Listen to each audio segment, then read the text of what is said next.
Bonjour, je suis Arthur Faure et aujourd'hui je suis en compagnie de Romain Pachna pour lancer notre nouveau podcast, se prénommant La Causerie Tech, dans lequel nous allons discuter de différents sujets autour de la tech. Et pour ce premier podcast, nous allons traiter de la keynote d'Apple lors de la WWDC. Donc bonjour, c'est Romain. En effet, on va vous parler de la keynote de la WWDC. Et déjà, un petit point sur un sujet que je trouve assez intéressant. Donc, suite à la crise de coronavirus, c'était une des premières conférences, la première conférence d'Apple qui n'était pas en live et sans public. Donc, pas de sublimes applaudissements à chaque petite annonce. PlayStation s'y était déjà lancé avec une première conférence sur la PlayStation 5. Et là, Apple l'a fait à sa sauce. Là, quand même, plutôt bien fait à sa sauce avec sa place assez haut standard dans la création de présentations non directes et donc un petit peu tournées, un petit peu mise en scène. Et donc moi, il y a un premier point dont j'aimerais parler avec toi, Arthur, c'est le look global de la présentation. Tout le début est fait dans des superbes décors blancs, futuristes, peut-être un peu trop futuriste à mon goût. Ça faisait presque penser à du Black Mirror, à une société qui contrôle le monde avec des sublimes bureaux et des gens super intelligents placés dans ces bureaux qui gèrent tout. Qu'est-ce que t'en as pensé, toi, de cette mise en scène ? Alors oui, je suis complètement d'accord. On a eu l'impression d'être dans un repère de super-héros ou d'espions. C'était quelque chose d'assez spécial et puis ça nous a permis quand même de bien voir Apple Park. C'est quelque chose qui est assez rare, même si dans les différentes et les précédentes keynotes, on a pu avoir certains plans qui pouvaient nous montrer la grandeur d'Apple Park. Donc on le rappelle, hein, le nouveau siège social d'Apple à Cupertino. Là, on a pu voir Apple Park sous un autre angle, plus en détail et surtout dans son intérieur. Alors avec de longs couloirs, de grandes baies vitrées, un univers très blanc qui est d'ailleurs passé au noir quand ils sont passés dans la partie souterraine, hein, avec des murs et un environnement un peu plus foncé. C'est vrai qu'on avait l'impression d'être dans quelque chose de très spécial, très exclusif, qui pouvait donner l'impression, comme tu l'as dit, d'avoir affaire à une société qui contrôle le monde, on va dire. Mais d'un côté, c'est un peu le cas. On a Apple qui est quand même maintenant à un stade très élevé au rang des grosses firmes et qui, du coup, au final, nous a permis de voir cela encore plus et du coup d'affirmer cette grandeur que possède Apple. Donc je pense que c'était une chose assez importante. On a aussi pu voir du coup le parc du centre d'Apple Park qui a été un petit peu transformé. D'ailleurs avec quelques rappels à la Gay Pride. Hein, qui, on le rappelle, on est dans le mois de la Pride. Donc, au centre de l'Apple Park, on voyait quelques éléments multicolores pour rappeler cela. C'était d'ailleurs bien vu par Apple, mais on le sait déjà qu'Apple est assez investi sur ce point-là. Donc, d'un côté, oui, une firme on a l'impression qu'elle contrôle le monde, qui est quelque chose d'énorme, un peu angoissant, un peu effrayant, mais qui, d'un autre côté, a ce côté cool et ce côté engagé. Ouais, et puis c'était quand même généralement très bien monté, très bien fait, hein. On s'est pas ennuyé et c'est peut-être aussi un des avantages des présentations non live comme ça, c'est que du coup il y a beaucoup moins de temps mort, beaucoup plus d'activité, beaucoup plus de travail et également ça met bien plus en valeur la personnalité de la marque, l'image de la marque en général. La conférence PlayStation était très différente par exemple de la conférence d'Apple dans sa réalisation, dans son thème, alors que sur une présentation sur scène en live, on voit beaucoup moins les différences finalement parce qu'il y a beaucoup moins de possibilités de personnalisation autour de ça. Donc voilà, on peut passer, comme tu as dit, au garage, vu que tu voulais nous parler un peu des nouvelles puces ARM sur Mac. Alors voilà, on a eu l'occasion donc de voir les sous-sols d'Apple Park au moment où Apple a voulu traiter de ce point qui est un peu, pour moi, le one more thing qu'on a d'habitude dans d'autres conférences, qui a été forcément présenté d'une manière différente, mais qui était ce petit plus auquel on s'attendait, hein, bien sûr, selon les rumeurs, etc. On a eu le temps de s'imprégner de cette idée qui est donc de faire passer les Mac sous des puces ARM, donc développées par Apple, et donc de laisser sur le côté Intel. Alors pourrait se poser beaucoup de questions par rapport à ça. Est-ce que les logiciels seront compatibles? Est-ce que la puissance sera au rendez-vous? Visiblement, selon Apple, oui. On a eu des démos qui provenaient de logiciels, alors de la suite Microsoft. Bon, on va pas dire que ça témoigne d'une certaine puissance, mais en tout cas de la compatibilité. D'ailleurs, c'est un petit clin d'œil à ce qui se faisait à l'ancienne. On se souviendra de la conférence qui avait présenté le Macintosh. Alors, je n'ai plus le nom. Où Steve Jobs du coup avait introduit Microsoft lors de cette conférence. C'est un peu le cas. Moi, j'y ai vu un clin d'œil, en tout cas. Donc, on nous a montré, trêve d'aparté, on nous a parlé, du coup, de ça. Mais d'un autre côté, on a aussi vu les logiciels développés par Apple. On a vu Final Cut et on a vu certains logiciels de la suite Adobe. Donc assez intéressant, et c'est d'ailleurs sur ce point-là qu'on a pu voir beaucoup de puissance, notamment sur Photoshop, qui a été très bien montré lors de cette conférence, avec certains éléments, des éléments multiples, comme alors il me semble que c'était des oiseaux dans cette conférence, une multiplication d'oiseaux énormes qui auraient fait planter n'importe quelle machine, ou du moins l'aurait fait ramer. Et là, du coup, ça a été assez bluffant. Pareil pour Final Cut, ajouter une certaine colorimétrie sur des plans qui, du coup, se faisaient de manière instantanée sur des gros plans. Donc, c'était assez incroyable. Et d'un autre côté, Apple aussi nous a parlé alors de cette transition vers ARM qui durerait un certain temps. Selon Apple, environ 2 ans. Mais du coup, Apple mettrait à disposition certains outils aux développeurs pour pouvoir faciliter cette transition. Et d'ailleurs, c'est quelque chose que j'aimerais bien avoir ton avis sur ça, étant donné que tu es développeur. Et donc, qu'est-ce que cela te fait présager ? Ouais, bah, tout à fait, c'est un sujet forcément très intéressant. Pour parler des démos dont tu as parlé, moi je reste très sceptique là-dessus. On ne sait pas quel aurait été l'équivalent par exemple de la puce qu'ils utilisaient par rapport au Mac d'aujourd'hui. Est-ce que ça correspondait plus au MacBook Pro super haut de gamme à plus de 4000 €, ou est-ce que ça correspondait à un truc encore plus haut dans la gamme des produits d'Apple? Donc ça, pour moi, faut se méfier, faut vraiment attendre les premiers tests comparatifs où on peut comparer un produit à un certain prix avec son équivalent dans le passé équipé d'une puce Intel pour voir vraiment quelles sont les différences pour l'utilisateur final, parce que bien sûr on peut accéder à de très bonnes performances avec de très bons processeurs, mais ça dépend bien sûr du coût, en tout cas pour l'intérêt que ça nous apporte. Ensuite, niveau développeur, c'est vrai qu'il semble avoir fait vraiment très bien les choses, avec du coup finalement tout dans Xcode pour créer l'application compatible ARM sans avoir rien à changer. En tout cas, d'après ce que j'ai compris de la conférence, faudrait un peu plus regarder, mais globalement, apparemment, il y a vraiment rien à faire. Tout va se faire tout seul avec Xcode.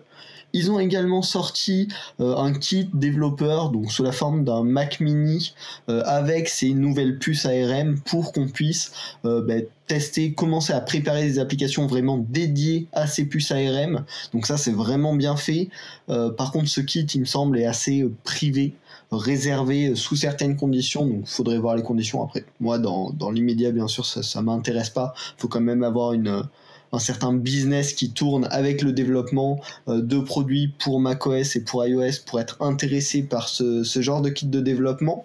Mais c'est vrai que ces nouvelles puces ont été très bien introduites, très bien préparées par Apple. On le voit, l'année dernière, ils ont sorti SwiftUI, qui est un nouveau kit de développement multiplateforme, justement, compatible iOS, iPadOS, macOS, watchOS également.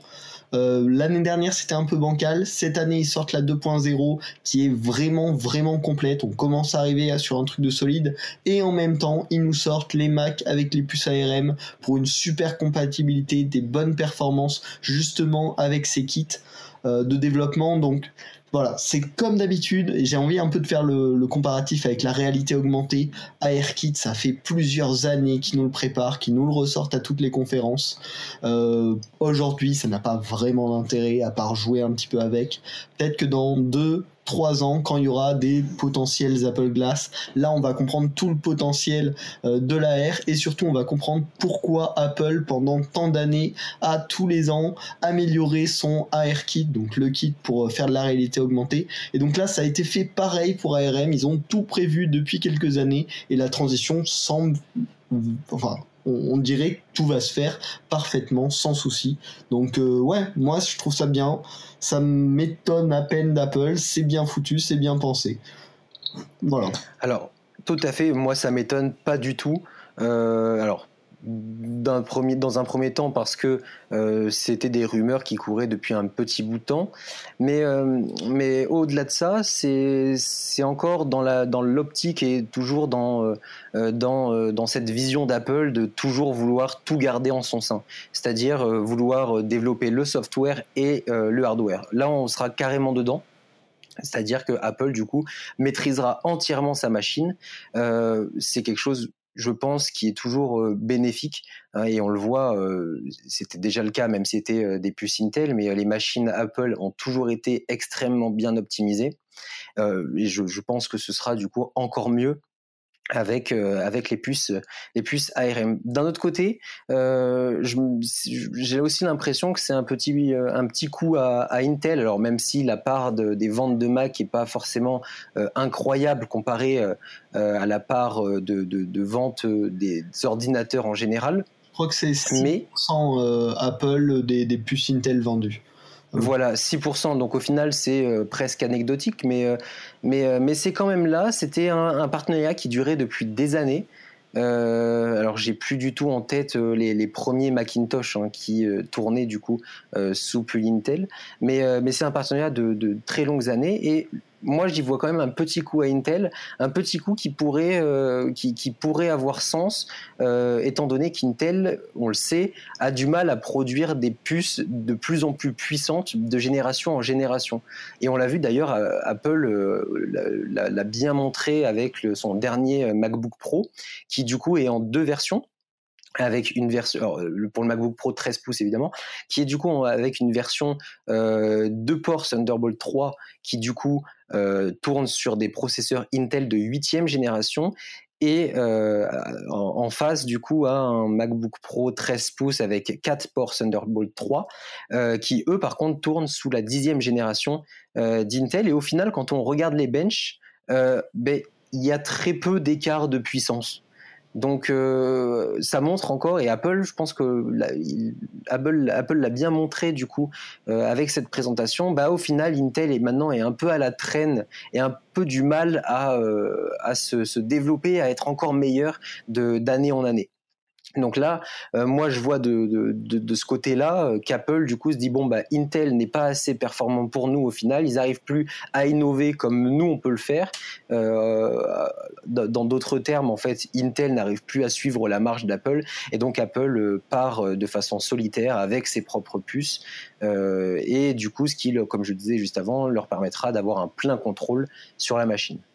Ouais, tout à fait. Et puis un dernier point intéressant sur les puces ARM qu'on remarque peut-être pas au premier coup d'œil, mais aujourd'hui il y a une certaine alliance entre Microsoft et Android qui permet sur pas mal d'ordi de reproduire son écran de téléphone sur son ordinateur pour pouvoir utiliser des applications mobiles sur son ordinateur. Apple, ils n'ont pas proposé ça, qui pour moi, à mon goût, un peu une solution bricole, mais par contre, avec ces nouveaux Mac, avec des puces ARM, on va pouvoir lancer nativement des applications iPhone et iPad directement sur son Mac. Et du coup, là, on a le meilleur des deux mondes. On aura des applications optimisées finalement pour l'iPhone, pour l'iPad, qui vont aussi tourner sur le Mac, qu'on pourra utiliser sur le Mac sans avoir à faire une espèce de recopie d'écran du téléphone un peu foireuse. Et du coup, ça, je trouve, c'est le petit bonus qui fait que ça apporte un vrai intérêt, en plus du côté perf, en plus du côté se démarquer d'Intel et d'aller plus loin, qui est un bonus, tout simplement, encore une fois, de l'écosystème, quoi. Oui, tu as tout à fait raison d'amener ce point-là. Et dans ce sens, en fait, ça va renforcer, on va dire, l'écosystème d'Apple, lui donner encore plus un côté utile et un côté pratique. Donc, comme tu le disais, on pourra du coup faire tourner ses apps iPad, etc., sur son Mac. On sera vraiment du coup dans un écosystème presque parfait. C'était un peu la limite qu'on avait et qu'on a toujours sur nos Mac avec des applications macOS, des applications iOS. Alors je dis pas que la frontière sera totalement disparue, hein. On garde toujours macOS, on garde toujours iOS, mais il y aura cette certaine facilité à faire tourner des apps communes, on va dire, entre les deux appareils. C'est quelque chose du coup qui va toujours dans l'optique d'Apple. On est vraiment dans une amélioration. Je pense que cette présentation d'ARM, on est dans une amélioration du coup de ce que faisait déjà Apple, dans une certaine continuité en somme. Ouais, tout à fait. Bon, je pense qu'on peut passer du coup sur la suite, sur iOS 14, si ça te convient. Tout à fait. Donc, iOS 14 a été annoncé également durant cette keynote de la WWDC. Je l'ai testé avec mon compte développeur pour pouvoir vous donner quelques avant-goûts, quelques infos. Bon, je l'ai aussi testé parce que j'ai craqué comme tous les ans. Mais j'ai envie de commencer avec quelques petits points qui m'ont vraiment marqué, que je trouve intéressants. Et après, on pourra peut-être parler des trucs un peu plus annexes, importants, mais qui, nous, dans notre vie quotidienne, dans l'immédiat, ne nous servent pas si souvent que ça.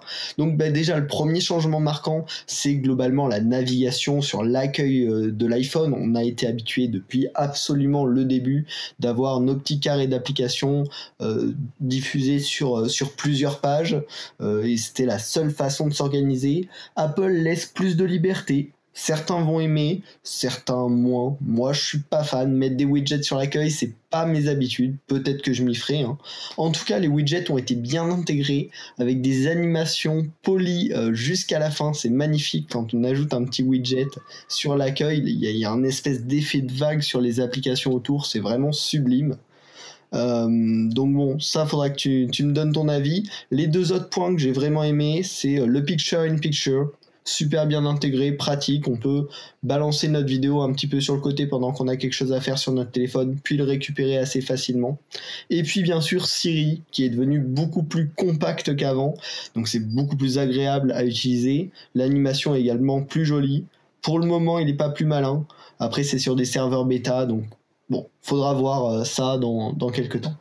Donc qu'est-ce que t'en penses, toi, de ces améliorations ? Alors moi, l'amélioration sur l'interface en elle-même, la possibilité donc de pouvoir rajouter des widgets, c'est quelque chose qui m'intéresse pas spécialement. Je suis pas un adepte des interfaces extrêmement développées avec beaucoup de complications, d'informations, etc. J'aime quand tout est simple. Un peu la méthode, et d'ailleurs je suis adepte de la méthode Léo Duff, hein, qui on le rappelle consiste à essayer de cacher le maximum, et d'ailleurs c'est ce qui sera encore plus possible de faire du coup avec iOS 14, c'est-à-dire de cacher en fait le maximum d'applications pour réduire son utilisation et en fait rechercher chaque application qu'on veut utiliser dans le Spotlight. Donc pour moi, c'est quelque chose qui m'intéresse pas spécialement.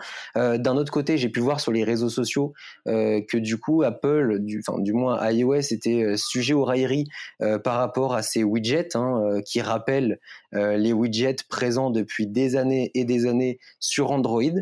Bon, moi je trouve que c'est une bonne chose pour certains, ceux qui aiment, ceux qui avaient du mal, on va dire, entre Android et Apple, qui trouvaient Apple et l'interface d'Apple, iOS plutôt fade.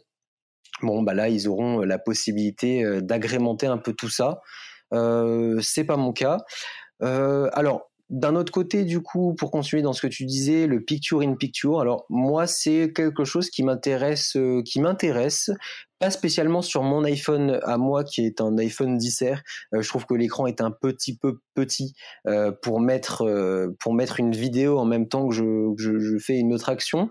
Par contre, ça a tout son sens sur des iPhones plus grands, et on le sait, selon certaines rumeurs, Apple présenterait du coup dans ces nouveaux iPhones qui arrivent du coup pour le mois de septembre, un iPhone qui ferait environ 6,7 pouces.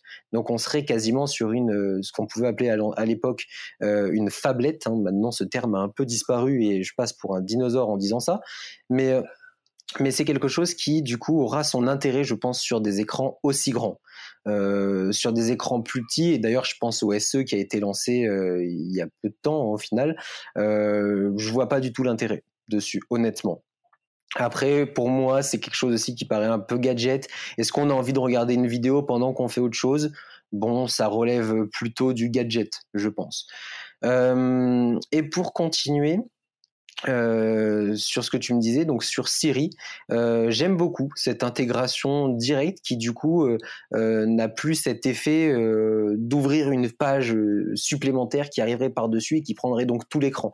Là, on est sur quelque chose qui du coup se rajoute à l'écran, qui est du coup beaucoup plus discret, même si on le voit encore plus. C'est un ressenti, en tout cas, l'animation qui est très jolie, ces couleurs, etc., qui arrivent en bas comme si cette intelligence flottait au-dessus de l'écran. Au final, ça donne un petit côté plus visible, mais je trouve que c'est quand même moins gênant que d'avoir une page complète qui s'ouvre et qui prend tout l'écran. Du moins, ça paraît un peu mieux intégré. Alors après, voilà, j'espère que l'intelligence de Siri sera améliorée, parce qu'honnêtement, le Siri actuel que nous connaissons a une intelligence très très très limitée. D'ailleurs, que j'utilise très peu à cause de ça, mis à part pour lancer un minuteur ou appeler quelqu'un quand j'ai les mains prises, c'est tout. Donc j'espère qu'ils auront surtout amélioré ça, mais autrement, voilà, l'intégration est vraiment meilleure. Ouais, tout à fait. Donc Siri, comme tu dis, il est d'autant plus visible aujourd'hui, mais à la fois transparent et moins contraignant. Finalement, c'est qu'une impression, c'est qu'une sensation, mais je pense que ça va vraiment changer notre rapport avec Siri si, bien sûr, voilà, la qualité de réponse de Siri arrive à s'améliorer au fur et à mesure du temps. Une autre amélioration qui est vraiment intéressante pour moi, c'est un des avantages majeurs de l'iPhone, c'est l'application Message avec ses fameux iMessage. Depuis longtemps, je trouve que c'est une des meilleures applications de messagerie, simple, efficace, on a des petits détails qui fonctionnent bien. Aujourd'hui, ils améliorent ça avec par exemple la possibilité de piner une conversation en haut de l'écran, ce qui est pratique pour avoir ses contacts favoris un petit peu. Pareil, encore une fois ici c'est très bien fini, les ombres de ces petites bulles sont super bien calculées, enfin j'ai regardé ça, j'ai vraiment trouvé ça super, et pareil les petites animations de groupe sont très bien foutues, donc je sais pas où ils ont trouvé le temps, mais autant les derniers iOS c'était pas toujours très bien fini dans les détails, autant là cet iOS 14 même en première bêta est très joliment fini. Et puis un truc vraiment top, qui est pour moi un assemblée du meilleur de tous les mondes de messagerie, c'est les réponses à un message précis. C'est-à-dire on peut répondre à un message précis comme sur Messenger par exemple, comme sur Slack, mais on a l'avantage des deux. C'est-à-dire on a l'avantage de le voir dans la conversation classique avec tout le monde, pour avoir un flux de messages continu habituel, mais on a aussi la possibilité en un tap d'accéder à la conversation spécifique des réponses à ces messages. Donc c'est super pratique, c'est bien foutu, faudra voir ce que ça donne à l'utilisation un peu plus long terme, mais pour moi c'est le juste milieu et en fait la juste adaptation entre les réponses aux messages sur Slack qui vont créer un fil de discussion à part et les réponses aux messages sur Messenger par exemple qui vont créer un petit peu un bordel où on a du mal à remonter dans une conversation en répondant à un message précis. Donc je pense que ça va t'intéresser ça. Ouais, je suis tout à fait d'accord avec toi. Moi, j'ai l'impression que sur ce point-là, Apple a rattrapé un peu son retard, parce que iMessage était quand même plutôt basique. Il n'y avait pas grand-chose de plus. C'était quelque chose d'extrêmement efficace, très simple, comme tu l'as dit, et très agréable à utiliser par ailleurs. Mais là, du coup, on a l'impression qu'Apple a du coup rattrapé son retard par rapport à Discord, par rapport à Messenger, par rapport à Slack. Et a réussi à combiner les avantages de toutes ces plateformes. Donc moi je trouve que c'est un très bon point. Et comme tu le disais un petit peu au début aussi, là on le voit, Apple a fait, sur iOS en tout cas, a fait attention aux détails. et à vraiment chercher la petite bête pour rendre l'expérience encore plus agréable, encore plus jolie et plus intuitive. Je pense notamment aux conversations imbriquées. Du coup, quand on a une discussion, le petit fil qui du coup joint ces messages-là a une petite boucle. C'est quelque chose de tout bête, hein, mais qui du coup donne un petit côté sympa, très simple, très sobre, qui du coup va avec ce qui était déjà e-message. Mais du coup, voilà, c'est des petits plus comme ça qui font que l'expérience sera meilleure et plus agréable et plus dans l'air du temps, surtout. Ouais, clairement. Clairement. Dans les autres améliorations sur iOS, il y en a une qui me plaît particulièrement, même si il y a peu de chances que je l'utilise prochainement, c'est CarPlay qui a été amélioré avec Car Key pour permettre de déverrouiller sa voiture avec son iPhone, également de pouvoir prêter sa voiture avec un simple message. Bon, ça c'est le futur. Alors oui, complètement. Car-Key, du coup, qui va être alors principalement introduit sur des véhicules haut de gamme, hein, et d'ailleurs ça a été complètement affirmé pendant cette keynote où on avait la démonstration d'une BMW série 5, BMW qui d'ailleurs est sur ce point-là en collaboration avec Apple, BMW et Ford, hein, d'ailleurs. Donc c'est assez marrant de voir ça, c'est une très bonne fonctionnalité, complètement dans l'air du temps, qui du coup tend un peu à se rapprocher de Tesla. Hein, Tesla est déverrouillable par téléphone portable, par l'application. Donc je trouve que voilà, Apple essaie de se positionner sur ce segment-là en essayant de rajouter et de donner cette possibilité à certaines marques automobiles du coup d'intégrer cette fonctionnalité que je trouve très cool. Il y a peu de chances que je l'utilise aussi incessamment sous peu, mais c'est quelque chose qui est du coup très intéressant. Qui du coup a vraiment un très bon côté pratique. Le share by message du coup pour partager cette clé, qui d'ailleurs se rapproche de quelque chose qui avait été et qui est toujours dans cette logique-là. On voit qu'Apple a vraiment un fil conducteur dans ses démarches, qui était du coup le transfert d'argent par message. Il y a quelque temps, hein, il y a 2 ans, il me semble que ça avait été annoncé. Le transfert d'argent, je sais absolument pas où c'en est. En tout cas, c'est pas disponible sur mon téléphone, mais voilà, le transfert d'argent par e-message, et bien là on va un peu dans cette continuité là, le transfert de clés par e-message. Donc je trouve que c'est très cool. C'est une fonctionnalité d'ailleurs qui est encore ajoutée à e-message, hein. On le voit, e-message était un peu un élément central d'iOS. Donc j'ai trouvé ça très cool. Moi, toujours sur iOS 14, quelque chose qui m'a beaucoup plu, c'est, alors on va pas parler d'une refonte, mais d'une amélioration en tout cas de l'application Plan. Qui intègre du coup pas mal de nouveautés, notamment la cartographie pour vélo. Donc qui du coup va pouvoir définir, sur lequel on va pouvoir définir des trajets, des itinéraires à vélo qui seront intelligents et qui vont pouvoir nous donner des indications, par exemple nous indiquer les moments où nous devrons descendre du vélo pour traverser une route, pour monter des escaliers ou autre. Alors par contre, c'est une fonctionnalité qui ne sera pas disponible dans toutes les villes au début, qui sera disponible à San Francisco ou Los Angeles, je ne sais plus, il me semble que c'est Los Angeles, et certaines villes de Chine aussi, New York aussi, bien sûr. Donc voilà, dans certaines villes pour l'instant, ça va se développer, je pense, ensuite à l'international, mais c'est quelque chose qui du coup prend du temps. Il y a d'autres fonctionnalités qui me viennent en tête, par exemple l'indication des pentes et du coup du niveau de fatigue en quelque sorte qu'on aura en faisant ce trajet par vélo. Donc je trouve que c'est quelque chose d'assez cool. Pareil, l'intégration, et on va dans la même démarche qu'on citait juste avant du coup avec CarPlay. Là dans Plan, on aura du coup l'affichage des charging points, des points de rechargement de voitures électriques, du coup qui seront affichés sur Plan directement, et on voit que c'est encore du coup, comme je disais un petit peu plus tôt, un moyen pour Apple de se placer en face de Tesla. Donc c'est quelque chose qui pour moi me paraît plutôt cool. Ouais, tout à fait. Non, ça semble bien pensé. C'est une belle amélioration de Plan. C'est nécessaire d'ailleurs, hein, parce que Plan, l'application en elle-même est pas mal. Elle est bien foutue, elle est bien intégrée à iOS. Après, voilà, elle manquait encore de certaines fonctionnalités. Le vélo, c'est quelque chose que fait Google Maps depuis longtemps. Là, ça a l'air un peu plus poussé sur Plan, mais il va falloir le temps que ça arrive dans toutes les villes. Et à propos des voitures électriques, c'est encore un peu plus poussé que juste afficher les points de charge. C'est carrément pouvoir générer des trajets qui prennent en compte par rapport à ta voiture les besoins de recharge et qui du coup vont calculer un trajet où il y a les points de recharge au milieu, là où il faut. Donc vraiment bien pensé, et il me semble que c'est une des premières applications majeures, en tout cas pour faire ces trajets, qui propose cette fonctionnalité. Alors oui, par contre, le GPS Tesla, du coup, l'intègre déjà. Hein. Okay. Donc on peut planifier notre trajet sur une Tesla Model 3, Model S, Model X, etc. On peut planifier notre trajet dessus et du coup, le trajet prendra en compte les différents points de rechargement. Il me semble que c'est quelque chose aussi disponible sur l'interface Porsche, pour la Porsche Taycan, qui est du coup en collaboration avec le réseau Ionity. Et il me semble que sur cette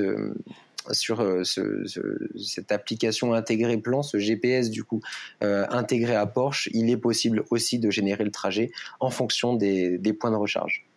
Ok, très intéressant. Donc voilà, au final, cet iOS 14, ça va être une belle refonte quand même de l'accueil, quelques petites features par-ci par-là et améliorations qui crée des vrais changements, mais c'est pas non plus une refonte qui change tout de fond en comble comparé au nouveau macOS. Je te laisse l'introduire. Alors oui, comme tu l'as dit, macOS du coup subit une réelle refonte, et là pour le coup en grande profondeur, hein, puisque l'interface en elle-même change, et ça fait des années et des années que l'interface n'avait pas changé. Et d'ailleurs on a aussi, et c'est un petit point que je tiens à souligner, on a une refonte dans le design des applications en elles-mêmes qui n'est pas liée au design que pourront avoir les applications sur iOS. C'est un petit point que j'ai trouvé dommage. Apple, tout le long de sa conférence, nous a montré qu'il faisait attention aux détails. Pour le coup, c'est un petit point qui m'a un peu chagriné. Bon, c'est anecdotique, hein. Mais voilà. Donc macOS qui arrive du coup en automne sur les Mac, macOS Big Sur du coup, qui est une région Big Sur, je pense, qui est du coup une région en Californie, comme à son habitude, hein, chez Apple. Et donc voilà, donc le design principalement qui du coup se rapproche d'iPadOS, hein, avec des bords d'application beaucoup plus arrondis, le bord de la sidebar, j'ai plus le nom du dock, qui du coup se sont arrondis. Quelque chose qui est assez sympa, qui se rapproche encore plus du dock du coup de l'iPad Pro. On a vraiment du coup ce lien entre les deux, hein. Maintenant on a un peu de mal à faire la différence entre les deux interfaces. Bon, pour moi c'est quand même cette mise à jour et cette refonte est quand même bienvenue, hein. Maintenant ça faisait des années que ça n'avait pas changé. D'ailleurs ces bords arrondis, donc à la manière de l'iPad Pro comme je disais, peuvent avoir tout leur sens sur Mac, étant donné qu'on sait qu'Apple prépare des nouveaux Mac qui seront probablement présentés en fin d'année ou en début d'année prochaine, des Mac qui du coup auraient la technologie mini LED, ce qui permettrait donc d'avoir des bords d'écran, des bordures d'écran arrondies, et donc qui pourront parfaitement se marier, on va dire, avec cette interface beaucoup plus ronde, beaucoup plus harmonieuse. Il y aura un côté, il y aura une certaine continuité, une certaine harmonie entre les deux en tout cas. Donc c'est quelque chose qui est plutôt sympa. Avec macOS Big Sur, on a eu l'introduction du coup de Safari, une belle refonte de Safari, avec notamment une gestion des onglets beaucoup plus intelligente.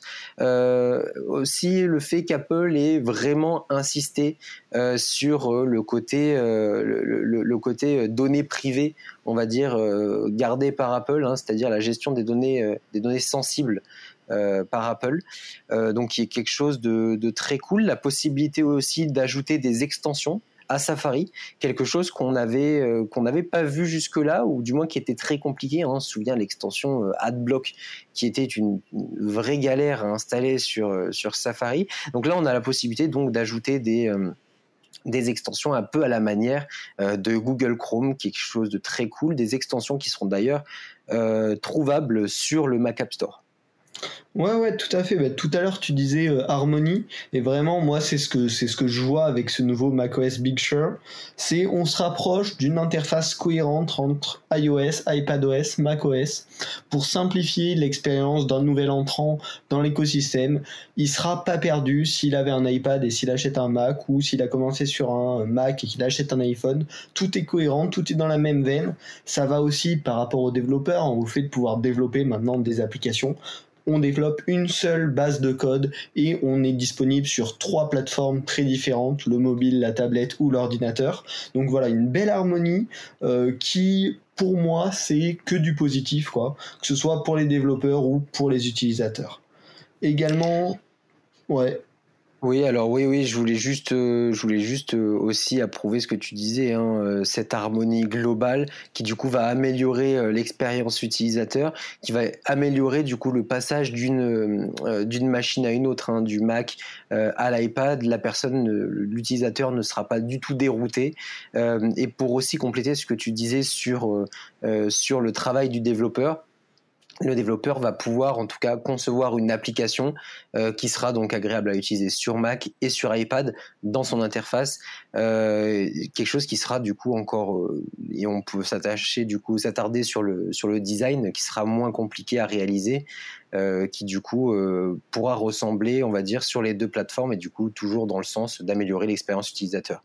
Ouais, c'est ça. Et pour autant, chaque plateforme garde ses spécificités, c'est-à-dire le curseur de l'iPad reste la façon dont fonctionne le curseur de l'iPad, le Mac garde son curseur à lui, et certains patterns restent propriétaires, disons, au Mac, par exemple la sidebar sur le côté qui est vraiment mise en avant pour les applications Mac et pas du tout pour l'iPad. Donc chaque appareil aura ses spécificités, mais avec un univers global cohérent, quoi.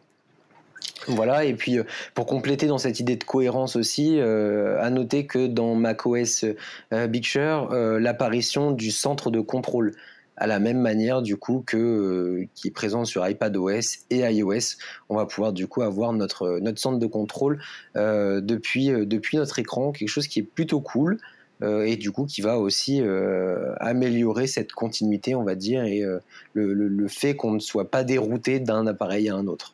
Ouais, tout à fait. Et puis donc tu parlais de Safari, qui est l'exemple type de l'application disponible sur toutes les plateformes, qui propose une expérience cohérente entre toutes les plateformes, mais qui a ses spécificités de fonctionnement entre chaque plateforme. Et comme tu le dis, ça s'est ouvert aux extensions, d'après ce que j'ai lu, au même type d'extensions que Chrome et Firefox. Donc c'est-à-dire les développeurs qui ont créé des extensions pour Chrome, Firefox, il y en a énormément, devraient pouvoir très facilement intégrer ces extensions sur Safari désormais. Donc on peut s'attendre probablement à un boom des extensions sur Safari si les développeurs s'y intéressent et tentent de mettre ces extensions disponibles sur Safari. Ça, c'est vraiment un truc bien, sachant que Safari apporte, ce que n'apportent pas trop les autres navigateurs, une vérification de la sécurité en demandant des autorisations à l'utilisateur lorsque les extensions sont actives. Aujourd'hui sur Chrome notamment, je crois que les extensions ont beaucoup de liberté. On se rend pas forcément compte, mais si ça se trouve un petit plugin qu'on a mis il y a quelques mois est en train de traquer tout notre historique des données, alors que là, sur Safari, on garde ce côté vie privée mis en avant par Apple depuis maintenant des années, et qui pour le coup, là, apporte un vrai bénéfice, un vrai avantage, comparé aux autres navigateurs. Sachant que déjà, j'aime beaucoup Safari pour sa simplicité et sa rapidité globale, quoi. Oui, complètement. Et puis Safari a un gros avantage aussi, c'est qu'il est peu gourmand en ressources pour la machine. Comparé à Google Chrome, par exemple, qui va du coup faire chauffer rapidement le Mac, et je sais ce qu'il en est avec le mien. Là, Safari a cet avantage d'être très light et du coup de pouvoir parfaitement tourner, ce qui procure du coup une expérience utilisateur au top du top. Voilà, je pense qu'on a abordé les principaux sujets qu'on voulait aborder. Peut-être dans des futurs épisodes de la causerie tech, on pourra parler un petit peu des app clips qui, moi, m'intéressent pas mal, mais il faut voir voilà, quand on aura eu des exemples. Là, pour l'instant, on a juste une démo. Peut-être parler un petit peu d'iPadOS, d'Enscribe. Voilà, on pourra parler de ça par la suite. Là, je pense qu'on a fait un bon petit tour des sujets qui nous ont le plus intéressés dans cette keynote. Un petit mot pour la fin ? Eh bien alors oui, tout à fait, on pourra parler du coup du reste de ces nouveautés présentées pendant cette keynote dans d'autres podcasts, hein, notamment, et je voudrais rajouter, c'est quelque chose qui m'a beaucoup plu, les AirPods Pro, mais bon, on va aussi attendre d'avoir ces mises à jour sur produits pour pouvoir voir ce qu'il en est, étant donné que c'était des choses assez abstraites. Et donc moi je pense qu'on peut conclure sur cela. Et donc on va vous demander de partager, d'aimer notre podcast et de nous soutenir. Et on vous remercie surtout pour votre écoute qui était plutôt longue, hein, on doit être à quasiment 40 minutes. Donc on vous remercie pour ça et on vous souhaite donc une bonne continuation de journée. Merci d'avoir écouté ce premier épisode de la Causerie Tech. C'est le premier, on a besoin de vos remarques, on a besoin de vos conseils pour l'améliorer. On fera tout notre possible pour en faire un espace un petit peu chaleureux où on vous partage nos avis sur les actus de la tech. Donc voilà, n'hésitez vraiment pas à nous contacter, à nous donner vos avis. Et puis on se retrouve très vite pour un nouvel épisode de la Causerie Tech. Salut!